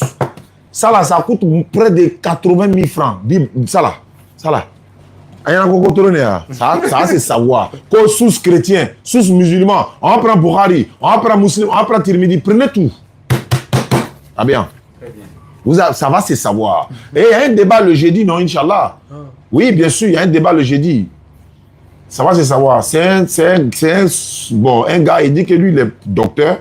Il dit le docteur que lui, il est à Jacquesville, que lui va venir avec l'aide de ses membres de l'église et tout ça. Donc, il dit, il va venir jeudi. Il va venir. C'est lui qui parle français, là. Il y a francophone chez lui. Il le laboratoire. Allô? Ah, nous, t'es français maintenant. Non, on parle pas français. On parle français. Si moi, en français, là, tu comprends pas, là. Ibrahim, là, il parle français. Tu es parlé de nous, sinon. Aga est là. Voilà. Alors, bonjour. Tu es parlé du là. Tu parles arabe. Tu es conariste. C'est conoriste, ouais, pas coraniste. Conoriste. Il y en a. Oui, allô? Oui, bonjour. Bonjour. Oui. S'il vous plaît, je vous appelle pour poser une question. Il faut te présenter, musulman ou chrétien? Musulman. Mais tu dis bonjour. C'est Amérique qui t'a fait changer, quoi. Genre, tu as oublié d'où tu viens, quoi. Ok, salam alaikum. Assalamu alaikum. Ouais, wa alaikum salam. Okay. C'est du là, hein? Tu es du là, non? Ouais, ici, du là. Yeah, j'ai dit. On se connaît? Faut pas envoyer du là en plein. 2 jours, il va chauffer avec toi. D'accord, c'est pour te taquiner. Allons-y. En fait, il y a souvent des amis qui posent des questions. Moi, souvent, je n'arrive pas à trouver des réponses. En fait, c'est que nous, en tant que musulmans, et même pas seulement musulmans, mais religieux, on se dit que si un animiste qui ne prie pas, et nous aussi, en tant que religieux, on prie tous les jours, mais il y a de fortes chances que les prières se réalisent. Mais par contre, ceux qui ne prient pas, ils ne font aucune adoration, mais ils atteignent beaucoup plus leur objectif et réalisent beaucoup plus que ceux qui sont religieux. Donc, je voudrais savoir, alors, est-ce qu'il y a une explication par rapport à ça? Non, attends, le laboratoire vient t'expliquer ça. Parce que moi, il a t'expliqué, mais il a gâté l'explication. C'est-à-dire que le style, c'est-à-dire que, comment on appelle ça? La pédagogie, là, hein, l'explication, là. Allah, il sait pourquoi il fait ça. Mais c'est comme mon frère. Et ceux qui veulent faire les puits, là, j'ai parlé de ça la dernière fois. Hein. On a recensé quelques personnes déjà. Parce qu'il a lancé une opération, on peut le dire ainsi. 15 personnes pour faire un puits château. 15 personnes pour faire un puits château. Parce qu'il y a beaucoup de personnes qui veulent faire un puits château, ils n'arrivent pas à faire. D'autres veulent faire. Il y en a qui ont fait individuellement. Hein. Certains peuvent le faire également. Maintenant, j'ai constaté, il y a un frère qui m'a donné l'idée. Il dit, bon, Oustaz, il faut rassembler 15 personnes pour un château. Donc, on n'a pas encore atteint les 15. On a quelques personnes qui sont déjà sur la liste. On a mis les noms. Donc, si vous voulez faire un puits château et que vous n'avez pas les moyens, contactez-moi en inbox. On va vous mettre parmi les 15 là. Et puis, on réalise un grand puits château pour vous dans un village. Vous les 15. Après les 15, on prend une autre 15 personnes, on réalise les puits châteaux dans un village, etc., etc. Maintenant, celui qui veut faire individuellement, lui seul, à la mémoire de ses parents, qui est, par exemple, voilà, une maman, un papa qui est décédé, ou enfant, ou encore à la mémoire de quelqu'un, vous nous contactez, on pourra réaliser le puits, Inch'Allah, dans un village lointain où les gens ont vraiment, vraiment, vraiment besoin de l'eau. Et il faut reconnaître que c'est une sadaka tu jaria. Tu n'as pas pu aller au pèlerinage, tu n'as pas pu faire partir ta maman au pèlerinage, tu n'as pas pu faire partir ton papa au pèlerinage. Voici une occasion pour toi pour faire une sadaka tu jaria qui est aussi une grande récompense pour la communauté, Inch'Allah. Donc, nous sommes ouverts. Les numéros sont là. 05 94 87 58 58. C'est un numéro WhatsApp. Merci d'avoir relais. 05 94 87 58 58. Les 15 personnes, nous sommes en train de partir. Hein, donc, les gens sont là s'inscrits. Donc, si vous venez trouver que les 15 personnes sont atteintes, on va vous mettre dans la liste de deuxième 15 personnes. Donc, 15 personnes pour un puits. C'est parti. Bismillah, mon frère. Il dit fétiché là. Les vœux sont exaucés. Voilà. Au lieu d'un bébé, il y en a, mais Allah a fait que. Voilà. Musulman, hein, lui demande, mais ça ne prend pas. Oh. Ok, Salam alaikum à tous ceux qui nous suivent, Facebook, TikTok, YouTube, partout. Merci, j'espère que vous allez bien par la grâce d'Allah Zawajal. Alhamdulillah. D'accord, frère. Ouais. Allô, mon frère, tu m'entends? Oui, je vous attends, je vous attends. D'accord, alhamdulillah. Ok, tu peux me tutoyer, il n'y a pas de souci. Déjà, il faut savoir que le véritable croyant, voilà, je dis bien le véritable croyant qui est vrai dans son islamité et dans sa croyance, sa prière ne tombe jamais. Sa prière est toujours exaucée. À la base. Maintenant, sa prière est exaucée Sur quel plan? Allah peut lui donner exactement ce qu'il demande. Ou Allah étant l'omniscient et sachant ce qui est bon pour cette personne ou ce qui n'est pas bon pour elle. Allons-y. Voilà, sachant ce qui est bon pour cette personne ou pas, Allah il peut exaucer la personne en ne lui donnant pas ce qu'il demande, parce que ce qu'il demande n'est pas bon pour lui. Et à cause de sa foi, à cause de son islamité, Allah il décide de lui faire miséricorde en lui donnant autre chose qui est mieux pour lui que ce qu'il demande. Et on va donner plus de détails donc pour que vous compreniez mieux. Ça fait un. Deuxièmement, ça attend à régler ici rapidement. Ton TikTok là. Voilà. Faut pas en couper. Voilà. Souvent c'est pour voir si on est là. Ouais, c'est vrai. D'accord. Ok, alhamdoulilah. On est là. Non, c'est TikTok qui signalait si on était présent. J'ai dit on est présent. Donc ici, pour dire tout simplement, ça c'est le premier point. Donc le croyant, ses évocations sont toujours exaucées. Ça, à la base, c'est ça. Bien. Maintenant, comment est-ce que c'est exaucé? On va rentrer dedans. Maintenant ici, pourquoi Allah il répond aux mécréants souvent, et puis le musulman, celui qui dit qu'il est musulman, bon, ses affaires traînent, etc. Déjà, à la base, nous ne sommes pas comme les gens de l'autre bord religieux où on dit si tu donnes ta vie, tu as un mariage, tu donnes ta vie, tu as une voiture, tu donnes ta vie, tu as des milliards. Non. Allah il n'a jamais dit à quelqu'un dans le Coran, hein, si tu es musulman, je vais te donner des milliards. Si tu es musulman, je vais te faciliter tout ce que tu veux dans la vie. Je vais te donner ceci, tu n'auras plus de problème, etc. Allah n'a jamais dit ça à quelqu'un. Mais au contraire, quand tu prends la sourate 29, verset 1 à 2, Allah il dit Alif la mim. Il dit Ahasiban nasu an yutraku an yakulu amanna wa hum la yuftanoun. Il dit les gens pensent que nous les laisserons dire qu'ils sont croyants sans les éprouver. Donc, quand tu es à la base un croyant, dès que tu rentres même dans la croyance et que tu es à la base un véritable croyant, la première des choses qui t'accueillent là, ce sont les épreuves d'Allah d'abord. Et l'épreuve d'Allah n'est pas une fatalité pour le croyant. L'épreuve est un signe de la manifestation de l'amour d'Allah pour le véritable croyant. Quand Allah il t'aime, il t'éprouve. Parce que l'épreuve fortifie ta foi. L'épreuve te fait grandir en spiritualité. L'épreuve te renforce même dans l'amour d'Allah. Mais tu ne peux pas savoir tout ça tant que tu es à la périphérie et que tu n'es pas ancré dans la recherche de la science de ta religion. Tu n'as pas la compréhension donc de la science de ta religion. Tu ne peux pas comprendre ça en fait. C'est pourquoi c'est important quand on est musulman de creuser, d'apprendre, de chercher. Donc au fur et à mesure qu'on cherche, on apprend et qu'on se rapproche au fur et à mesure donc, de la compréhension de la religion, on comprend beaucoup de choses. Mais on est juste musulman que par les 5 prières, par le jeûne du mois de Ramadan quand ça arrive, et puis c'est fini. Et toutefois, on s'assoit, on se plaint.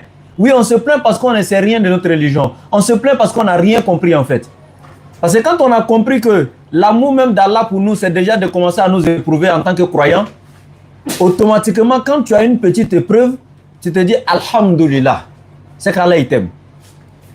Donc ici, les mécréants, eux, ils n'ont pas de part dans l'au-delà. Allah, il a été déjà clair. Les mécréants n'ont aucune part dans l'au-delà. Tout ce qu'ils feront, leur part sera ici-bas et c'est une part éphémère. Ils n'ont aucune part dans l'au-delà. Donc si tel est le cas, Allah le même a dit dans le Coran فَمَنْ يَعْمَلْ مِثْقَالَ ذَرَّةٍ خَيْرًا يَرَى وَمَنْ يَعْمَلْ مِثْقَالَ ذَرَّةٍ شَرًّا يَرَى. Quiconque fût le poids d'un atome de bien, si tu fais, tu verras. Si tu fais aussi du mal, fût le poids d'un atome, tu verras. Donc Allah ayant déjà décrété cela, imaginez-vous un seul instant un mécréant, donc naturellement qui est destiné à l'enfer, mais qui maintenant a posé une bonne action quand même. Quelqu'un lui a dit j'ai faim et tout, il lui a enlevé 500 francs, il a enlevé 500 francs, il a donné à cette personne, il est passé. Il a posé une bonne action. C'est là-bas, mais je voulais aussi poser une question. Je viens, je termine d'abord. Il a fait un bien. Allah il dit, fils le poids d'un atome de bien, tu le verras. Or ici, il vient de faire un bien, mais sauf qu'il n'est pas musulman. Donc lui, il n'est pas destiné au paradis, mais il a quand même fait un bien. Donc, la récompense de son bien, Allah il va le récompenser en faisant quoi? En fructifiant ses activités ici-bas. Allah il va faire de cette récompense-là une fructure pour lui ici-bas. Mais dans l'au-delà, il n'aura pas de part. Donc, ce qu'il aurait pu avoir dans l'au-delà s'il était croyant, Allah il va utiliser ses bonnes actions pour le récompenser ici. Donc toi tu es là, tu le vois, tu dis mais attends, lui Ah, il a ceci, il gagne cela, Allah il lui donne tant. Oui, mais lui n'est pas destiné à avoir le bénéfice de l'au-delà, le salaire de l'au-delà. C'est pourquoi tout ce qu'il fait comme bien, Allah utilise ça pour fructifier ses activités ici-bas. Mais toi, Allah il garde ta récompense pour t'attendre le jour où tu auras le plus besoin qu'ici. Parce que non, on pense que c'est ici, là, alors qu'ici, ce n'est qu'un monde éphémère. C'est-à-dire le temps est très court. Et Allah il garde tes récompenses pour t'attendre le jour où tu auras le plus besoin. Et c'est ce jour-là, tu seras là et puis tu vas dire, mais attends, donc tout ça c'est pour moi? Ah, tout ça c'est pour moi, tout ça c'est pour moi? Oui. Allah il ne fait que multiplier tes bonnes actions et il garde pour t'attendre.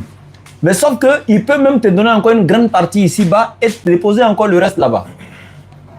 Maintenant, ce que je peux dire en conclusion, c'est que pendant que toi, mon frère, tu viens dire à Allah, hein, j'ai besoin de tel travail ou j'ai besoin de marier telle femme. Et Allah, il sait que la femme qui est là, ce n'est pas une femme qui est bonne pour un homme de foi. C'est-à-dire que si tu maries celle-là, elle va détruire ta foi. Donc Allah, il fait de sorte que tu sois exaucé, mais pas comme tu veux. Pourquoi? Parce que si toi, tu as marié cette femme-là, elle va détruire ta foi. Mais sauf que c'est elle que tu aimes. Donc qu'est-ce qu'Allah fait? Alors comme toi, Allah il t'aime parce que tu es un bon croyant, tu pries chaque jour, tu fais des doigts pour toi-même, tu demandes à Allah de t'éloigner de l'égarement et qu'après que tu sois guidé, qu'Allah ne fasse pas que tu retombes dans la mécréance, etc. Donc toutes ces doigts que tu fais pour ta personne et ces doigts que les gens font pour toi alors que tu es un véritable croyant, Allah exauce ces doigts, il ne veut pas te laisser tomber dans le mariage de cette femme-là pour revenir dans la mécréance. Donc qu'est-ce qu'Allah fait? Il n'exauce pas pour cette femme. Mais quand toi tu seras là, tu vas dire, mais attends, j'ai demandé cette fille à Dieu, mais Dieu ne m'a pas accordé. Voilà, c'est un autre jeune qui est venu la prendre, il l'a mariée, tant. Tu es là dans l'amertume, tu es là, tu es mécontent, etc. Quand tu n'as pas la foi. Mais pour quelqu'un qui a la foi, il sait automatiquement, si Allah ne m'a pas accordé celle-là, c'est qu'il n'y avait pas mon bien dedans. Et quand il garde la foi, qu'est-ce qu'Allah fait? Allah, il lui envoie encore une autre. Parce que c'est Allah qui t'a créé, qui a créé cette femme et qui a créé l'amour qui est entre toi et elle. L'amour qui t'a amené à l'aimer là. C'est Allah qui a placé ça dans ton cœur. Donc Allah il t'envoie une autre que tu vas aimer plus que celle même que tu as perdue. Et c'est en ce moment tu vas dire, waouh, je voulais marier une telle, mais regardez aujourd'hui ma vie. En fait, j'allais commettre l'erreur de ma vie. Hein. Voici la meilleure qui est venue dans ma vie. Waouh, Allah est trop grand. Donc c'est en ce moment que tu vas remercier Allah. C'est pourquoi quand tu vis l'épreuve, il ne faut pas désespérer. Il ne faut pas perdre la foi pendant que tu vis l'épreuve. Celui qui surmonte l'épreuve, c'est celui-là qu'Allah récompense avec plus grand que ce qu'il a perdu dans l'épreuve. Mais une fois que tu trébuches pendant l'épreuve, l'épreuve devient une fatalité pour toi. Mais si tu surmontes l'épreuve, Allah te récompense encore avec plus grand que ce que tu as perdu dans l'épreuve. Est-ce que tu as compris ça? Oui, j'ai compris, j'ai très bien compris. D'accord. Ok. Et donc, la question, bon, vous allez parler de... J'entends un animiste, quand il fait du bien sur terre, comme vous l'avez expliqué, Dieu peut, au lieu de lui bénir à l'au-delà, Dieu peut fructifier ses activités ici-bas, au lieu de l'au-delà. Donc du coup, moi je pense aussi que même nous les musulmans, ou même chrétiens, souvent faisons des sacrifices pour que nos activités aussi soient fructifiées. Et parfois ça arrive que les sacrifices qu'on arrive à faire, ça ne marche pas et souvent ça marche aussi. Donc du coup, est-ce que... Mais Dieu n'attend pas aussi ça encore à l'au-delà. Ok, c'est ce que je dis. Je disais ceci. Peut-être que tu n'as pas fait attention. J'ai dit le mécréant, lui, il n'a pas de part dans l'au-delà. Ça, c'est clair. Allah a déjà dit ça dans le Coran. Tu mets mécréant, c'est l'enfer. Il n'y a pas de débat. Donc du coup, vu que lui, il est déjà condamné à périr dans l'au-delà, tout ce qu'il fait comme bien, Allah il lui donne sa récompense ici-bas. Mais toi, contrairement à toi, c'est vrai, souvent tu fais des sorakat comme tu l'as dit pour qu'Allah puisse fructifier tes affaires. Et tu vois que Allah, il ne fructifie pas ses affaires. Peut-être que toi, la richesse en ce moment, si Allah fructifie tes affaires en ce moment, ça veut dire que ce bonheur que tu vas avoir va t'éloigner de la foi. Moi, j'ai connu des gens comme ça, qui demandaient à Allah, qui a même insisté. Moi, c'est pas quelqu'un, une histoire d'avant, un ami que je connais, mais comme je suis sur les réseaux, je ne peux pas donner le nom et tout ça. Mais quelqu'un qui a demandé tellement, Allah lui a donné. Mais le peu qu'Allah lui a donné aujourd'hui, là, il n'est plus un véritable croyant. Lui et moi, on a commencé la dawa aujourd'hui, mais il n'a plus le temps pour Allah. Donc moi, je suis un témoin vivant de ça. Et encore, on a vu au temps du prophète alayhi salatu wassalam. C'est arrivé également. Il a fait doigt pour quelqu'un. Mais il est devenu berger, comme ça, quand ses animaux se sont multipliés, bon, je n'ai pas raconté toute l'histoire ici, il a quitté encore, donc il s'est éloigné. Pour dire tout simplement, tu peux être en train de demander ça à Dieu, il n'y a pas de problème, mon frère. Mais Allah, comme je l'ai dit, si ce n'est pas bon pour toi ici-bas, Allah ne va pas t'accorder ça. Mais sauf que tu es toujours exaucé. Oui. Tu es exaucé dans quel sens? Parce que certes, tu n'as pas eu ce que tu voulais ici, mais Allah, il va te donner une autre chose qui est bonne pour toi, que peut-être tu ne sais même pas que c'est. Ce que j'ai perdu là-bas, c'est ce qu'Allah m'a redonné ici. Peut-être c'est toi, tu ne sauras pas ça. Ou carrément, il va même garder ça pour t'attendre le jour du jugement dernier. Est-ce qu'on se comprend? Oui, on se comprend. Voilà. Donc, pourquoi je pose cette question? Parce que souvent, je remarque juste ce qui se passe autour de nous. Oui. Et même un peu loin, si on voit par exemple...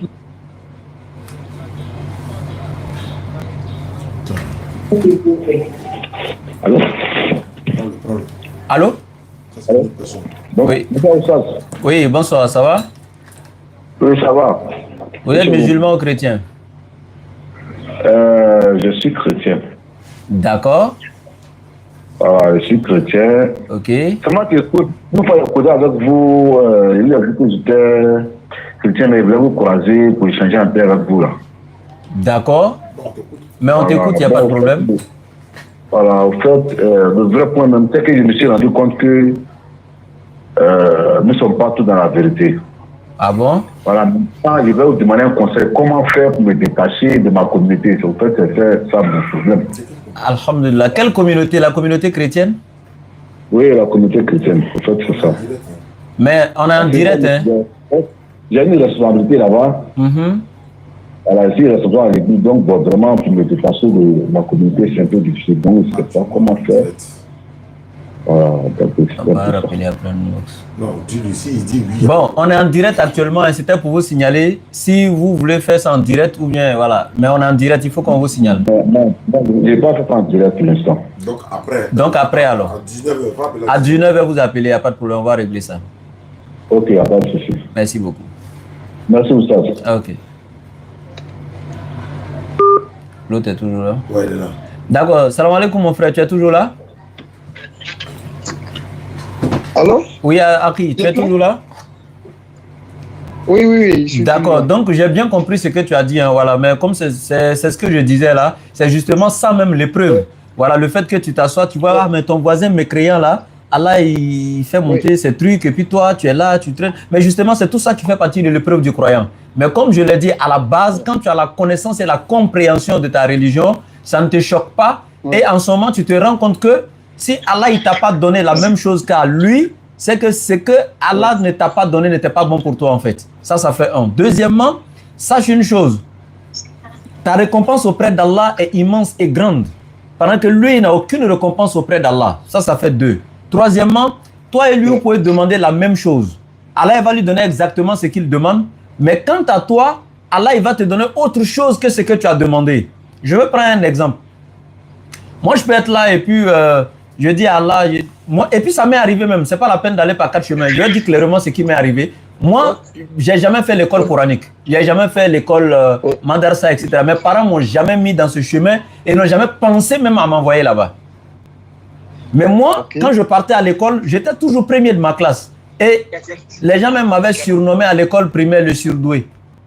J'ai toujours eu, j'ai sauté même des classes, j'ai toujours validé mes examens avec mention, etc. Mais bizarrement, arrivé à un certain niveau d'études, je ne vais pas dire tous les détails ici, mais tout le monde, d'ailleurs, quand on me demandait tu voulais devenir quoi, je citais des choses qui n'ont rien à voir avec la religion. En fait, je ne pouvais pas imaginer que je pourrais être religieux un jour. À plus forte être oustaz et tout ça. Je ne pourrais pas imaginer ça de ma vie en fait.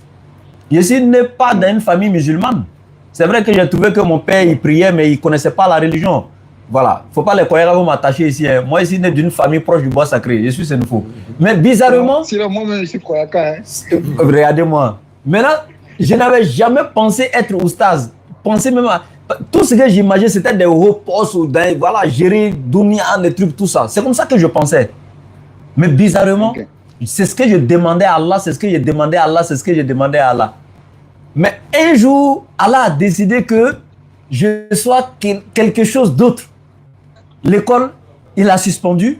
il a fait arrêter tout, c'est-à-dire mes rêves de ce côté-là, tout suspendu. Il m'a ramené sur un autre chemin et voilà ce que je suis aujourd'hui. Et je suis fier de ce que je suis aujourd'hui. Et aujourd'hui, si tu me demandes ce que tu voulais être là, c'est-à-dire ce que je voulais être avant là, dans Dunia là, si tu prends ces mêmes postes pour déposer aujourd'hui et puis tu me dis d'arrêter la dawa pour aller, je vais te dire non. Je ne vois aucun travail dans ce monde-là qui va m'amener à arrêter la dawa. Jamais, ça n'existe pas. Mais alors que je n'avais jamais imaginé ça un jour, c'est pas ce que je demandais à Allah à la base. Donc c'est pour te dire tout simplement, tu peux demander une chose à Dieu pensant que c'est elle qui est bien pour toi, mais Allah il va te donner une autre qui est encore meilleure pour toi que celle-là. Voilà, Allah a plusieurs manières de nous répondre. Merci. Oui, merci. Donc du coup, ma question c'était juste justement à ce niveau-là. Comme je venais de dire là, genre les gens qui vivent à Gaza et tout ça, alors que chaque jour, chaque nuit, ils sont en train de prier pour que Dieu les enlève dans cette difficulté-là. Mais toujours, ils ne voient pas de réalisation de leurs rêves ou de leurs prières. Donc, du coup, nous qui sommes musulmans, on se pose finalement la question. Chaque jour, ils sont en train de prier, mais il n'y a pas de réponse de la part de Dieu. Donc, les mécréants se disent que, ok, Dieu n'existe pas. Et nous, on se dit que c'est vrai que Dieu existe, mais finalement, on ne sait pas donner quelles raisons par rapport à cette situation, ce genre de situation. C'est ce que je disais là. Et donc, du coup, j'ai peur que nous autres là, ça puisse un peu réduire notre foi envers Dieu. Non, ça ne peut pas. Ça ne peut pas. Si ça, en fait, ça ne peut toucher la foi de celui qui n'a aucune connaissance, comme je dis, et compréhension de la religion. Celui qui a résumé son islam, celui qui a résumé son islam qu'à la salat, les 5 prières, et puis le jeûne de Ramadan, il gêne, il s'arrête là. Et il ne sait rien de sa religion, c'est celui-là que ça peut toucher. Je te répète, celui qui apprend sa religion, qui s'approche des savants, qui étudie, qui rentre dans la spiritualité, qui essaie de comprendre sa religion, ne peut pas tomber dans ces bassesses-là en fait. Donc la seule chose que je peux dire aux musulmans, c'est d'aller apprendre à connaître leur religion. Et c'est là que tu sauras que même des prophètes, c'est-à-dire que toi et moi, on ne peut même pas être proche, même être comparable même à un prophète. Mais si tu vois ce que les prophètes ont vécu, ils ont demandé pendant des années à Allah de venir au secours. Il y a des peuples de Dieu qui ont souffert le temps qu'Allah envoie quelqu'un pour les sauver. On a vu toutes ces histoires-là. Mais toi, quand tu n'as pas appris tout ça et que tu viens t'asseoir pour regarder toi-même ta petite situation aujourd'hui, tu te dis, oh, Allah il m'a abandonné, Allah il a fait ceci. Mais alors qu'Allah il t'a jamais abandonné. Quand tu vas prendre la sourate Duha, Wadduha wa layli iza saja ma wada'aka rabbuka wa ma qala. Pourquoi Allah dit ça au prophète? Ton Seigneur ne t'a ni abandonné, il t'a jamais tourné le dos. Pourquoi Allah dit ça au prophète? Parce que le prophète s'était senti abandonné, mais pourquoi il s'est senti comme ça? En fait, tout ce que toi et moi on vit, où on vivra aujourd'hui là, Allah a mis un exemple de tout ça dans la vie même de l'être qu'il a aimé que tous les êtres, son prophète alayhi salatu wa salam. Mais Allah il n'abandonne jamais le croyant. Ceux aujourd'hui qui sont en train de souffrir peut-être en Palestine, Gaza ou je sais pas quoi, toutes ces choses-là, ces musulmans, ils sont en train de prier, ben, ils sont en train de subir également. Tout ça, ça fait partie aussi de l'œuvre de la prophétie. Parce que dans la sunna, comme je dis, si tu as la compréhension de l'islam, tu sauras que le prophète avait prophétisé sur tout ça aussi. Les musulmans allaient subir à la fin des temps, ils allaient, etc. Mais le monde ne finira pas tant qu'Allah ne leur redonne pas le dessus, donc sur leurs ennemis, etc. Tout ça, ça fait partie de l'œuvre aussi de la prophétie. Si cela n'a pas été fait, c'est que le prophète, donc, sa prophétie n'a pas été réalisée. Ouais. D'accord. Merci à toi. Merci. On va prendre quelqu'un d'autre. Merci beaucoup. Voilà. Ok, merci beaucoup. Merci beaucoup. Ok. Voilà. Je pense que. Où est le téléphone? Anya Fola Kanya Sissa. D'accord. Donc, voilà, les personnes sont en train de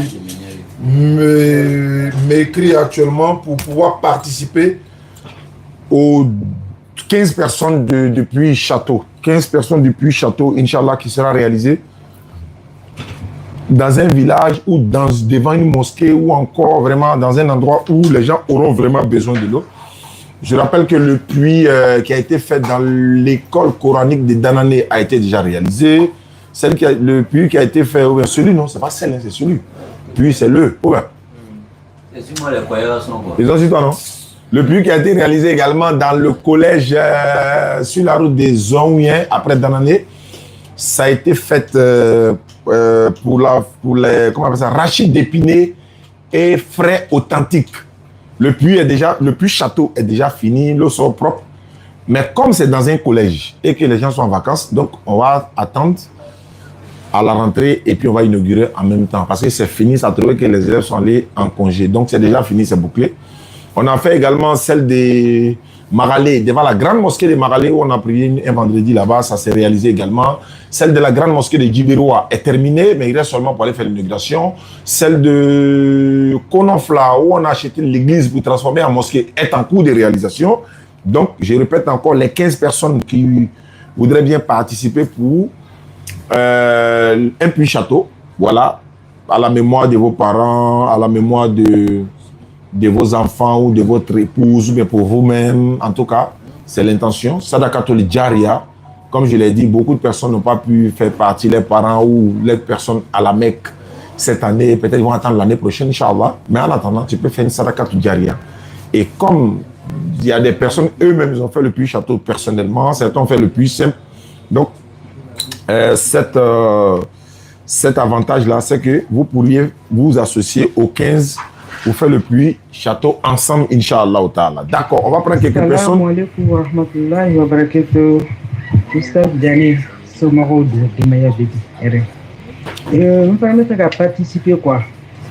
Pour nous commencer là, mais on fait un imam sur Bel Fatoula. Mais c'est pour flatter que nous avons fait Benjolima. D'accord. D'accord, elle est en France, elle veut participer à la réalisation du puits château. Elle est orpheline actuellement. Donc, je vais lui envoyer l'image du puits château en question, à quoi ça va ressembler, et puis elle verra ça, Inch'Allah. Et après, voilà. Voilà, les 15 personnes qui veulent participer pour le puits château. Parce que on a presque atteint les 15 personnes. Mais après ces 15, on va lancer encore pour que ça facilite, n'est-ce pas, les personnes qui veulent participer. C'est ce qu'on fait, ça fait partie de la da'wa. Et si c'est sur la route, de la réalisation du puits, on croise des mamans dans la brousse, on croise des enfants dans la brousse, on les offre des vêtements. Il y a une dame qui m'a appelé de Bassam. Allô? Bonsoir. Bonsoir. Donc, je voulais participer avec les 15 personnes là, par rapport au puits là. D'accord, il va falloir m'envoyer un message sur WhatsApp. Quoi. Je vous envoie l'image déjà pour que vous puissiez voir. Mais la somme d'argent. Oui, c'est ce que j'ai dit là. Il faut me contacter sur WhatsApp. Je vais t'envoyer l'image et puis tu vas voir tous les détails, Inch'Allah. Il n'y a pas de problème. D'accord. Il y a une dame qui m'a contacté de Bassam récemment dans l'une des émissions. Elle a dit qu'elle a des vêtements là-bas. Elle a fait venir. Elle avait même dit d'envoyer quelqu'un aller chercher, mais je n'ai plus retrouvé son numéro. Donc, si elle me suit, qu'elle peut me contacter. Elle est à Bassam. Elle a dit qu'elle a des vêtements parce qu'on a dit, lorsqu'on s'en va pour faire les pluies, sur la route, on peut croiser des mamans. Comme vous avez vu dans l'une de nos vidéos, elles sont en train de quitter au champ avec les enfants et tout ça. Donc, vous avez des vêtements à Londres, vous avez des vêtements en Angleterre, vous avez... bon, c'est la même chose. Vous avez... belle de qualité. Donc, vous êtes aux États-Unis, en France, vous pouvez mettre dans une barrique et puis envoyer. Donc, quand nous on prend, sur la route, en partant réaliser les puits, on va rentrer dans les fins fonds du village. On peut croiser une famille, on les rend heureux quand même. Tout ça fait partie de la da'wa. Donc, alhamdulillah rabbil alamin wa salatu wa salam ala rasulillah. Le numéro pour nous contacter, 05 94 87 58 58. 05 94 87 58 58. Maintenant, le numéro de la DDR. Vous connaissez mon numéro 47 là, 47 32 04 55. C'est le numéro de la DDR. Si vous n'arrivez pas à nous joindre ce numéro, appelez sur ce numéro également, le 47 32 04 55. Ils vont nous passer le message. Ceux qui veulent soutenir également la DDR, voilà, c'est le numéro de la DDR désormais. 07 47 32 04 55. Ça, c'est le numéro de la DDR. Et c'est ce numéro-là qui sera communiqué avec deux autres numéros, un MTN et puis un Move, pour la réalisation du centre et tous ceux qui veulent nous soutenir au niveau de la DDR. Donc, le puits château va être réalisé, Inch'Allah, pour ceux qui pourront participer, Inch'Allah. Voilà.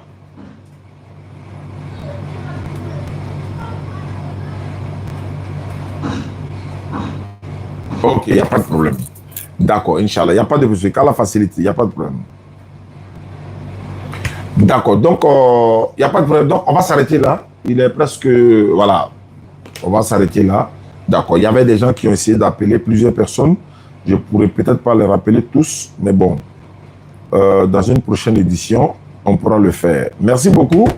Vous qui nous suivez, voilà. On va se retrouver jeudi à l'espace Figayo parce qu'il y a des groupes de chrétiens qui souhaitent venir faire des débats avec nous. Alhamdulillah. Ils viendront, on va échanger dans la courtoisie, argument contre argument, et puis ça va se savoir. Merci beaucoup. Lui qui avait appelé déjà, il n'a qu'à appeler.